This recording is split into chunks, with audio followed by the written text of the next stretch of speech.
Hello and welcome everyone on our channel. This is Ashish Kumar and I welcome you all in yet another session of class 10th English classes.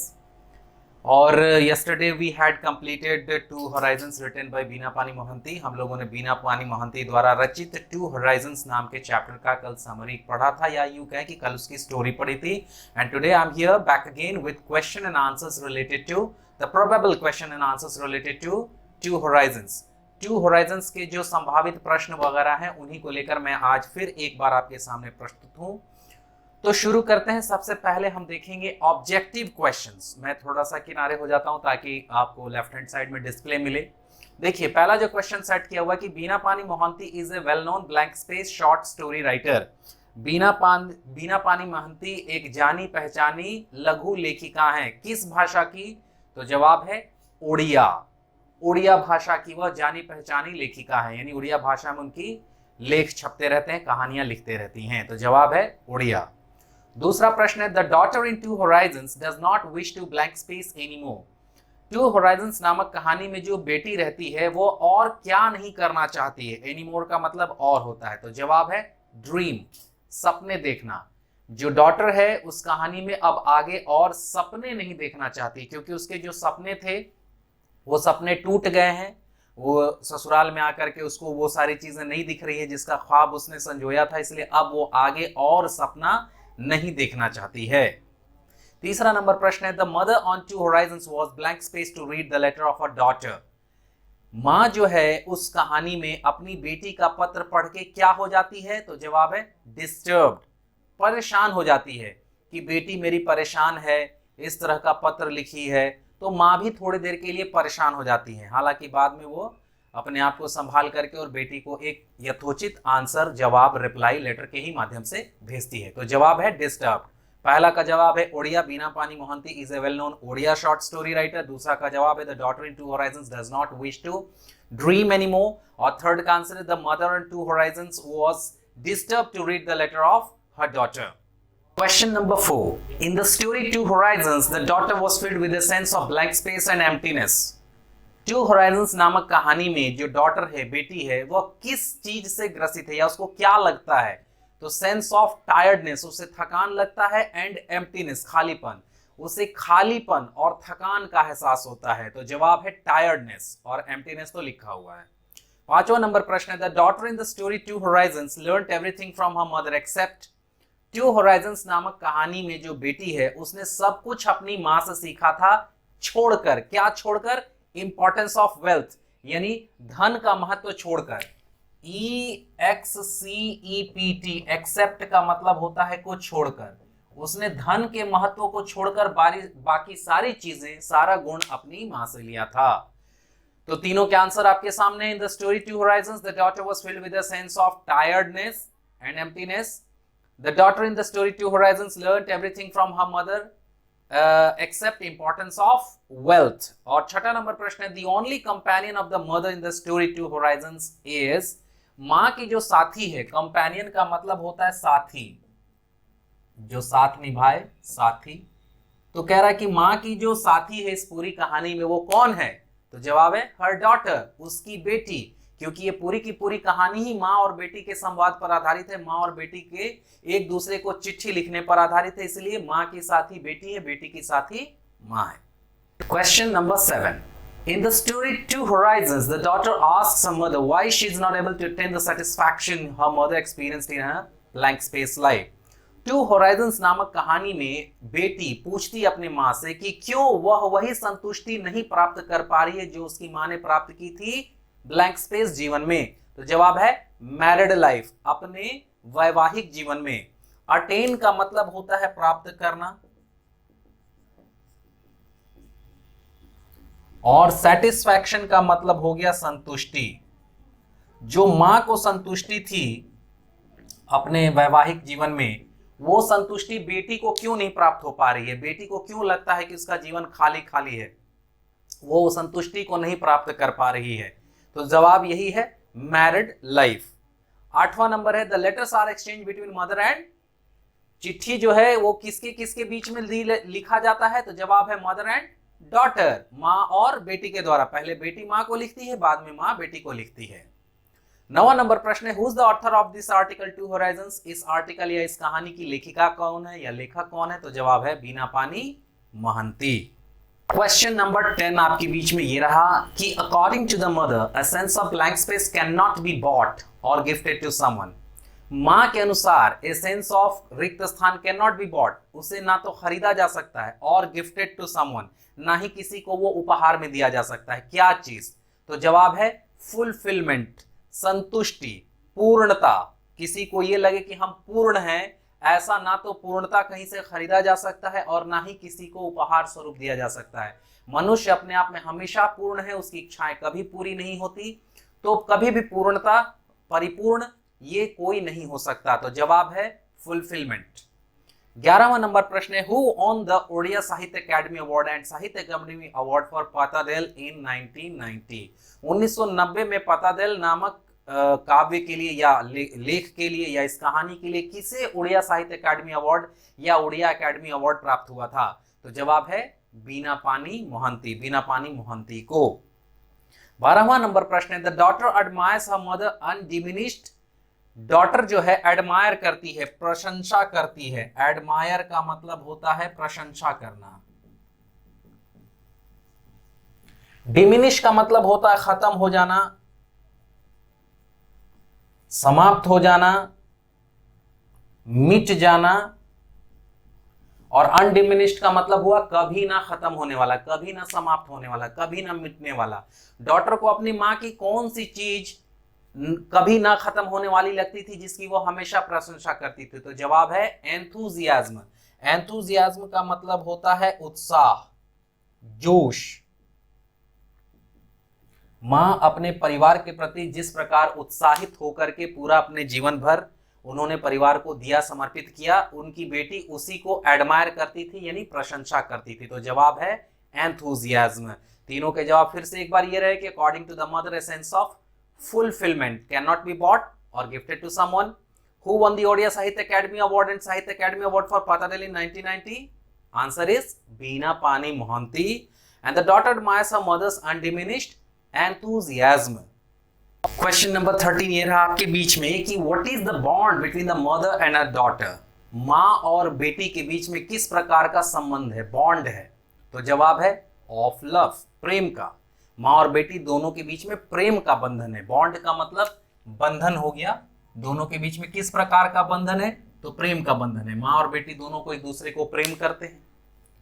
How many letters are there in Two Horizons? Two Horizons में कितने पत्रों की बात हो रही है? तो जवाब है 2। एक बेटी माँ को लिख रही है और उसके जवाब में माँ बेटी को लिख रही है। 2 पत्रों के बारे में इस पूरी कहानी में चर्चा की गई है। और आखिरी प्रश्न है, बीनापानी Mohanty was born in? बीनापानी Mohanty का जन्म हुआ था, जवाब है 1936, 1936।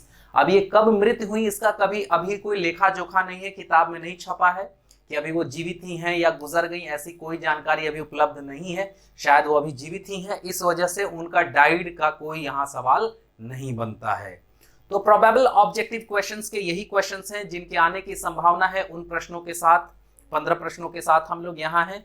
अब थोड़ी देर में हम लोग चर्चा करते हैं, कुछ आगे चर्चा करते हैं कुछ डेस्क्रिप्टिव क्वेश्चंस के बारे में। चलिए कुछ डेस्क्रिप्टिव क्वेश्चंस पर, वर्णनात्मक, विवेकात्मक या व्याख्यात्मक प्रश्नों पर थोड़ी सी चर्चा कर लें। पहला प्रश्न जो मैंने चुना है वो ये रहा आपके बीच में कि point out the features of the 2 letters in terms of their format, language and tone. कह रहा है कि दोनों चिट्ठियों की विशेषता। फीचर का मतलब होता है विशेषता, फीचर का मतलब होता है विशेषता। दोनों चिट्ठियों की विशेषता, उनके फॉर्मेट में किस तरह लिखी गई है, लैंग्वेज में भाषा कैसी है, टोन, उनका टोन कैसा है, इसके बारे में आपको चर्चा करनी है या इसके बारे में पॉइंट आउट करना है कि कैसे भाषा का प्रयोग हुआ है, फॉर्मेट कैसा है उसका, टोन कैसा है उसका, लहजा कैसा है, ये सारी चीजें हमें पॉइंट आउट करनी है। तो जवाब क्या देखिए, The features of the 2 letters are simple exchange of love and affection between a mother and an educated middle class daughter.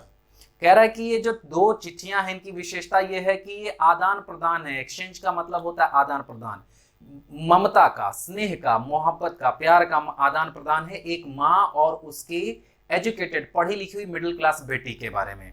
वह बेटी जो ऑलरेडी शादीशुदा हो गई है। इन दोनों के बीच के स्नेह के बारे में आदान प्रदान किया हुआ ही है इस लेटर का मुख्य मुद्दा। The format of language is old, जो भाषा में, जिस तरह की भाषा में ये दोनों चिट्ठियां लिखी गई हैं, ये पुरानी भाषा है, 20वीं सदी के आसपास की भाषा है, इसीलिए ये पुरानी भाषा है। The language is simple but the tone of the daughter is reactionary, ये सिंपल लैंग्वेज का इस्तेमाल किया गया, इसमें बहुत ज्यादा काव्यात्मक या बहुत ज्यादा कठिन भाषा का प्रयोग नहीं है, सिंपल भाषा है। लेकिन जो टोन है, जो लहजा है बेटी का, वो रिएक्शनरी है, प्रतिक्रियात्मक है। रिएक्शन का मतलब होता है प्रतिक्रिया, तो ये रिएक्शनरी का मतलब हो गया प्रतिक्रियात्मक, मतलब बेटी जो है वो प्रतिक्रिया कर रही है और प्रतिक्रिया स्वरूप अपनी चिट्ठी को लिख रही है। उसको जो परेशानी हो रही है, उसको जो खाली खालीपन सा महसूस हो रहा है, उसको जो लग रहा है कि मेरी कोई सुनने वाला नहीं है, मेरा ससुराल में जीवन व्यर्थ हो जाएगा, मेरा कोई खुद का जीवन नहीं है, तो वो उसी हिसाब से चिट्ठी लिख रही है। Mother's tone of language is suggestive, और माँ का जो लहजा है वो सजेस्टिव है। सजेस्टिव का मतलब क्या हो गया? सलाह देने वाला, सलाहात्मक कह सकते हैं, सलाह देने वाला। तो माँ जो है उसको सलाह दे करके समझा रही है। तो फिर से देख लें, the feature of two letters are simple exchange of love and affection between mother and educated middle class daughter. माँ और बेटी के बीच में लव और अफेक्शन का ही एक्सचेंज हो रहा है इसमें। The format of the language is old, format पुराना है। Language is simple but the tone of daughter is reactionary and tone of mother is suggestive. ये इसके चिट्ठियों के, इस चिट्ठी का पूरा एक तरह से विवरण है। दूसरा प्रश्न आपके बीच में ये रहा कि comment on the bond between the mother and her daughter. माँ और बेटी के बीच में जो बंधन है, जो रिश्ता है, उस पर कमेंट करिए, उस पर टिप्पणी कीजिए। कमेंट का मतलब होता है टिप्पणी करना, मतलब माँ बेटी के बीच में कैसा रिश्ता है उस पर आप अपनी बात रखिए। तो देखिए जवाब है कि the bond between mother and her daughter is that of love, affection and above all womanhood in Indian background. माँ और बेटी के बीच में जो बंधन है वो प्रेम का बंधन है। अफेक्शन का मतलब स्नेह है, स्नेह है एक दूसरे को, एक दूसरे के प्रति। एंड अबव ऑल, और इन सब से परे, all womanhood in Indian background. Womanhood, नारीकरण या नारी सशक्तिकरण, जो नारियों की दशा दुर्दशा है इंडियन बैकग्राउंड में, भारतीय परिवेश में, उसके बारे में ये माँ बेटी का रिश्ता ज्यादा गहरा है। तो सबसे इंपॉर्टेंट आंसर ये है, लव और अफेक्शन इन दोनों के बीच में। बॉन्ड कैसा है माँ बेटी के बीच में? तो स्नेह और प्रेम का। कैसा बंधन है दोनों के बीच में? तो स्नेह और प्रेम का। क्वेश्चन नंबर 3 आप लोगों के बीच में ये रहा, why is the daughter filled with a sense of weariness and emptiness. यहाँ वियरीनेस टायर्डनेस के लिए लिया हुआ है। वियरीनेस का मतलब आप घबराएंगे नहीं, ये क्या है? इसका मतलब टायर्डनेस ही होता है। इसका मतलब क्या हो गया? थकान। और एम्प्टीनेस तो ऑलरेडी मैंने कई बार बता दिया आपको कि एम्प्टीनेस का मतलब हो गया अकेलापन, खालीपन। तो क्वेश्चन है कि why is the daughter filled with a sense of weariness and emptiness. ये जो बेटी है क्यों थकान और खालीपन महसूस कर रही है? तो जवाब क्या, देखिए, डॉटर्स ड्रीम वैनिश्ड इन हर लॉज हाउस। लॉज हाउस का मतलब ससुराल होता है, शायद मैंने कल बताया है आप लोगों को। लॉज हाउस का मतलब हो गया ससुराल। वैनिश का मतलब होता है खत्म हो जाना, समाप्त हो जाना, गायब हो जाना, गुम हो जाना। तो जो बेटी की जो इच्छाएं हैं, जो उसका सपना था, वो खत्म हो गया अपने ससुराल में जाके। जो उसने सपने संजोए थे, ऐसा कुछ नहीं हो रहा ससुराल में। She could not find the situation favorable according to her desire and need. Desire का मतलब होता है इच्छा और need का मतलब हो गया जरूरत। जो उसकी इच्छा थी, जो उसकी जरूरत थी, वैसा उसको माहौल या वैसी स्थिति ससुराल में नहीं मिल रही है। इस वजह से वो भरी हुई है, किसमें? अपनी एम्प्टीनेस में या थकान से भरी हुई है। इसमें क्वेश्चन छुप गया है, अपना सेंस देना था कि what do you feel, have you ever faced any situation. ये प्रश्न इसमें छुप गया है, मैं इसमें जोड़ रहा हूं यहां पर में कि have you ever faced such situation. क्या आपने, इस सिचुएशन में नीचे लिख देता हूं, क्या आपने कभी कोई ऐसी स्थिति का सामना किया है? ये इस क्वेश्चन में छूटा हुआ है, टाइपिस्ट से मिस्टेक हो गई है, कोई बात नहीं। देखिए प्रश्न ये है, उसी में जुड़ा हुआ प्रश्न है कि have you ever faced such situation. क्या आपने कभी कोई ऐसी स्थिति का सामना किया है? तो देखिए जवाब क्या है, नो, नहीं। आई have not experienced it yet, मैंने अभी तक ऐसा किसी चीज का सामना नहीं किया। क्योंकि आप 10th क्लास के विद्यार्थी हैं, तो 10th क्लास का विद्यार्थी का ना तो शादी होता है आजकल के परिवेश में, और ना ही उसको ससुराल वाली कोई समस्या आएगी। तो अगर आपसे कोई ये पूछे तो आपका जवाब ना ही होना चाहिए। इसलिए जवाब है कि no, I have not experienced it yet, मैंने अभी तक इसका सामना नहीं किया है। एंड प्रे टू गॉड, और उम्मीद करता हूं या करती हूं, not to put me in such hostile situation, कि भगवान मेरे को इस तरह से प्रतिकूल स्थिति या परिस्थिति में न डाले। हॉस्टाइल का मतलब होता है प्रतिकूल, विरोधात्मक। अनुकूल मतलब जैसा आप चाह रहे हैं वैसा, और प्रतिकूल का मतलब हो गया बिल्कुल उलट। तो मैं भगवान से ऐसी उम्मीद करता हूं, ऐसी आशा करता हूं कि भगवान मुझे इस तरह की किसी स्थिति में न डाले। सवाल फिर से सुन लें कि why is the daughter filled with a sense of weariness and emptiness, and have you ever faced such situation, क्या आपने कभी ऐसी स्थिति का सामना किया है? ये क्वेश्चन उसमें जुड़ा हुआ है। जवाब है, daughter's dream vanished in her law's house. She could not find the situation favorable according to her desire and need. And दूसरा पार्ट का जवाब है, no, I have not experienced it yet, and pray to God not to put me in such hostile situation. Question number 4. What did the mother feel after going through her daughter's letter? माँ अपनी बेटी का चिट्ठी पढ़कर कैसा महसूस कर रही है या क्या महसूस करती है? तो जवाब है, the mother felt very happy after reading her daughter's letter. माँ अपनी बेटी के चिट्ठी को पढ़कर काफी खुश हो जाती है, because it had come after a very long time, क्योंकि ये चिट्ठी काफी दिनों के बाद आई है। She answered her daughter with A sense of high optimism. Optimism का मतलब होता है आशा। ऑप्टिमिज्म का मतलब हो गया आशा, या आशावादी भी कह सकते हैं। वो अपना आशा और उम्मीद के साथ बेटी को जवाब देती है कि बेटी जो ससुराल में लग रहा है उसको कि परेशान हो गई है, उसके जीवन में कुछ नहीं बचा है, तो जीवन बहुत कुछ है, ये समझाते हुए, उम्मीद न छोड़ने का सलाह देते हुए माँ अपनी बेटी को जवाब देती है।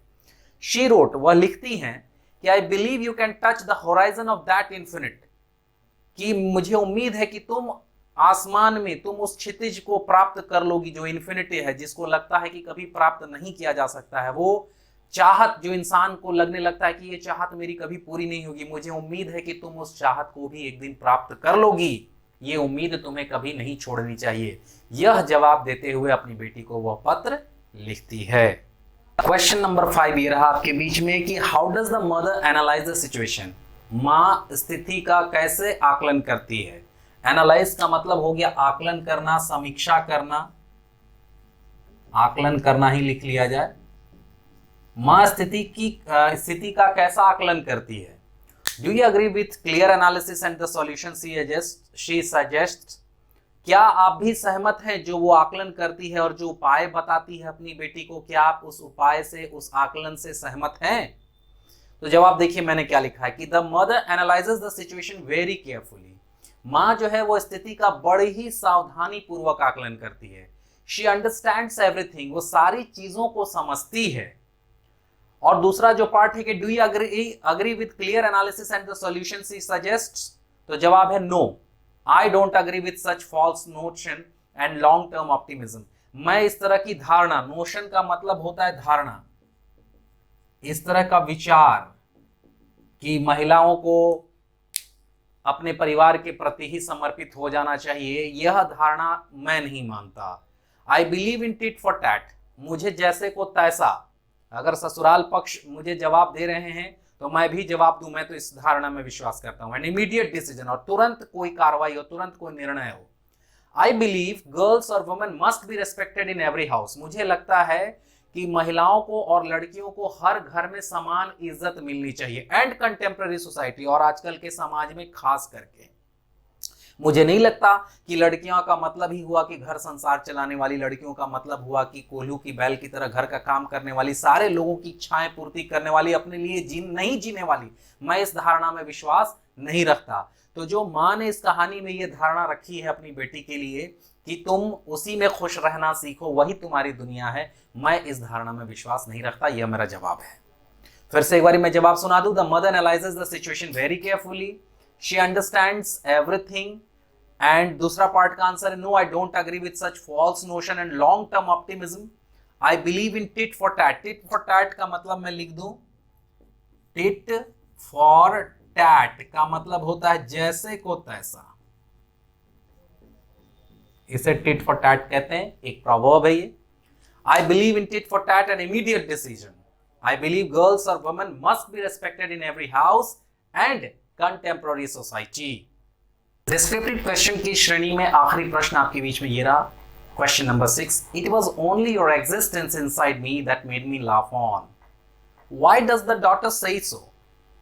ये आपका ही अस्तित्व मेरे अंदर मौजूद है। एग्जिस्टेंस का मतलब होता है अस्तित्व, एग्जिस्टेंस का मतलब हो गया अस्तित्व।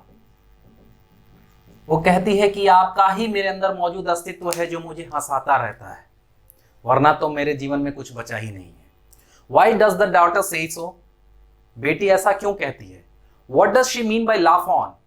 हंसाते रहता है या हंसने से उसका क्या तात्पर्य है? तो जवाब देखिए, The word laugh on has a mysterious sense approach. Laugh on शब्द का यहाँ जो है ना, ये एक रहस्यपूर्ण, मिस्टीरियस का मतलब रहस्यमयी हो गया, रहस्यमयी, रहस्यपूर्ण अप्रोच है। क्योंकि वो लाफ ऑन क्यों कह रही है? वो माँ की सिखाई हुई चीजें से वो खुश होती है कि निराश होती है, कि निराश और खुश दोनों होती है, कि उसी वजह से उस सीख के वजह से ही उसको दुखी होना पड़ रहा है। इस कहानी में लाफ ऑन शब्द जो है बड़ा ही गूढ़ है, जटिल है, मिस्टीरियस अप्रोच लिए हुए है। The daughter has got an adverse situation in a lodge house. Adverse का मतलब विपरीत ही होता है, उल्टा पुल्टा कह सकते हैं, तरीके से नहीं, उलट तरीके से। तो उसको जो है एक विपरीत परिस्थिति मिलती है अपने ससुराल में। एनी हाउ, किसी तरह शी एंटरटेन्स हर सेल्फ, वो अपना मनोरंजन कर लेती है। रिकॉलिंग इन हर मेमोरी, अपनी उन यादों को ताजा करके। The simple teaching and nature of her own mother, अपनी माँ की सिखाई हुई बातें और अपनी माँ का जो चरित्र है, नेचर का मतलब स्वभाव, चरित्र, अपने माँ के स्वभाव को याद करके, माँ की सिखाई हुई बातों को याद करके वो किसी तरह अपना मनोरंजन कर लेती है, या यूं कहें कि किसी तरह अपने दुख को भुला देती है, या यूं कहें कि अपने दुख पर वो हंस लेती है। तो क्वेश्चन था कि it was only your existence inside me that made me laugh on. Why does the daughter से सो? यह बात डॉटर ने क्यों कही? And what does she mean by laugh on? और उसका लाफ ऑन से क्या मतलब है? तो जवाब है, the word laugh on has a mysterious sense. उसका मिस्टीरियस सेंस है लाफ ऑन शब्द का। The daughter has got an adverse situation in the laws house, उसको अपने ससुराल में विपरीत परिस्थिति मिली। Anyhow she entertains herself recalling in her memory that the simple teaching and nature of her own mother. लेकिन उस स्थिति में भी वह अपना मनोरंजन अपनी माँ के स्वभाव और अपनी माँ की सिखाई हुई बातों को याद करके कर लेती है। तो ये कुछ क्वेश्चन और आंसर्स रहे डिस्क्रिप्टिव सेंस के। तो पैनोरमा इंग्लिश रीडर चैप्टर 7 बीना पानी मोहंती द्वारा रचित टू होराइजन्स नामक कहानी का ये कुछ क्वेश्चन और आंसर्स थे। And I hope you guys would have understood the sense of question and answers. आपको क्वेश्चन एंड आंसर्स समझ में आ गए होंगे। And if you have understood the hidden meaning and sense of the question and answers, अगर आपको question और answers के sense समझ में आ गए होंगे, सार समझ में आ गया होगा, हिंदी समझ में आ गई होगी, तो I hope you guys would write question and answers by your own word as well. आप अपनी भाषा में भी क्वेश्चन और आंसर्स लिख पाएंगे, ऐसी मुझे उम्मीद है।